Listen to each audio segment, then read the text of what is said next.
It is open mic time here in Phoenix. Happy to be joined by Cowboys radio analyst Babe Laufenberg. We've worked together a little bit through the years. And we got our start in Arizona.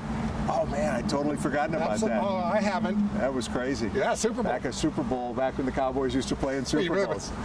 Babe, let's start. We're going to talk a lot of football with Babe here, but we do need to address the big story of the day, and that's the Anthem Protest. More than 100 players took a knee before games today. As somebody who played as long as you did and has been around the league as long as you have, I guess, what did you feel as you watched this unusual day unfold today?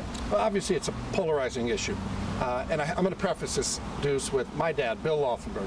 Okay, graduated from high school in 1943, went to World War II the next day in the Navy, was enlisted in the Navy, fought in World War II, came back, went to St. Ambrose College for 2 years in Iowa. Yes, Davenport, got called into the Korean War.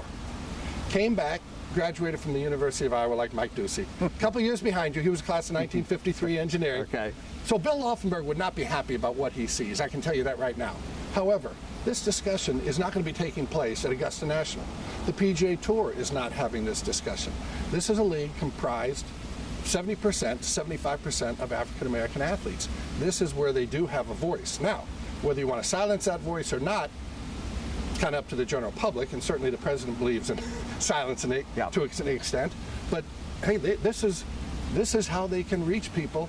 And I think, like many things that our president has done, the unintended consequence of his tweets have been that there's more focus on it now than ever before.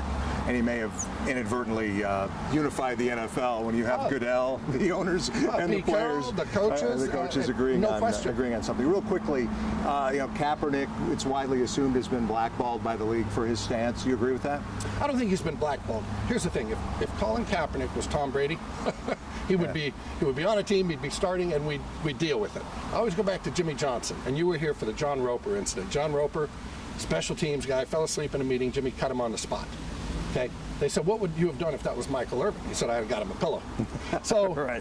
I think with any player, you bring things to the football team that are helpful and at times maybe controversial. The more controversial those things are that you bring to the team, the better a player you better be. Richard Sherman, probably a great example of that. If he was an average cornerback, he may not be playing for the Seattle Seahawks. He's a Pro Bowl cornerback, so he's going to be there.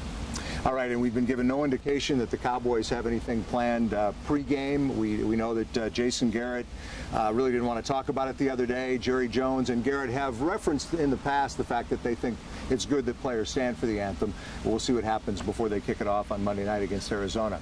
Let's get to the game now. Zeke Elliott had another turbulent week, criticized for quitting after those interceptions and not trying to chase the Denver defender down. That specific play is not a big deal, and that he's obviously, Zeke probably going to make that play anyway.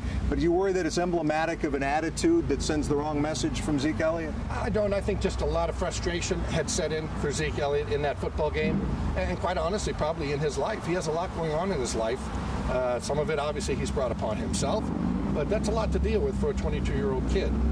Do I worry that Zeke Elliott is going to quit on this football team? Absolutely not. As I said to you earlier, Doocy, if the biggest question I have with this football team is Zeke Elliott quitting on it, then book your Super Bowl tickets.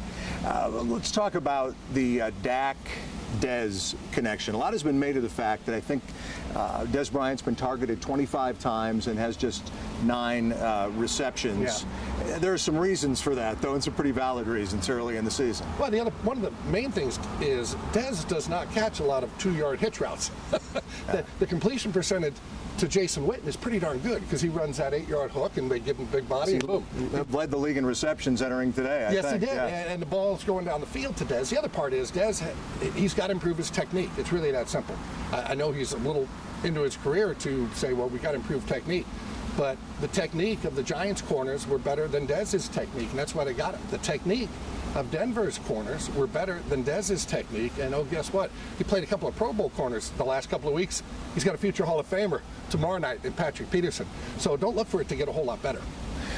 Let's break down the game a little bit more now. The Cowboys come off that dreadful performance in Denver against that outstanding. How many different words can we come up with? Dreadful, embarrassing, Denver debacle. humbling, yes. Yeah, and now they face another really good defense in the Arizona Cardinals. Arizona, 1-1. They haven't been all that impressive, all things considered, early in the season. But defensively, as you mentioned Peterson already, there's a lot more to that defense than just him. Yeah, a lot of people don't realize they were the number 2 defense in the NFL last year. They led the NFL in sacks. They really bring a lot of pressure to the forefront, and they play a lot of man coverage. Unlike the last couple of weeks, also, they will travel Patrick Peterson. Where Dez goes, Patrick Peterson will go, and that frees him up to do a lot of things on the other side. Offensively, Carson Palmer, I think you may have played with Carson Palmer at some point, 37 years old now. The old man got anything left? I was a senior when he was a freshman. Does he have anything left? We're going to find out. I've always liked Carson Palmer. As a matter of fact, I thought when he came into the league, I really thought I was looking kind of at the next Troy Aikman. Now, maybe they were both Southern California guys, obviously Troy at UCLA, Carson Palmer at SC. Big, strong, smart, mechanically beautiful, delivery, all that stuff. Obviously, Carson Palmer's career has not lived up to the career that Troy Aikman had for a variety of reasons, but I do think he has something left. A lot of speed that Arizona brings to the forefront, too, at the receiver position. Then they've got Larry Fitzgerald, the ageless wonder, the Arizona Cardinals version of Jason Witten, who just, like the Energizer Bunny, just keeps ticking, ticking, and ticking. He's still playing at a really high level. So they can bring a lot to the table. And a Dallas defense, again, that was so good in week 1 and then struggled so much in week 2, injury problems in the secondary that they can ill afford. Yeah, and it's such a young secondary. Chidobe Awuzie will not play. Jordan Lewis will, but Jordan Lewis, I don't care how big a competition you played at, right? He was in the Big Ten, he was at Michigan, and they played Ohio State. You get to the NFL and you say, whoa, this is a little different. And he found that out last week. Emmanuel Sanders turned him around a couple times where Jordan Lewis didn't know if he was back at Ann Arbor or back in Columbus. So it's a whole different game up here. I'm sure he learned from the experience, but it's not like you say, okay, I've got 1 week under my belt, now I'm an NFL player. Babe Laufenberg and I worked a Super Bowl a few years ago in Tempe. We're here in Phoenix tonight on Sports Sunday. Babe, thanks very much. Thank you, Deuce. Appreciate it.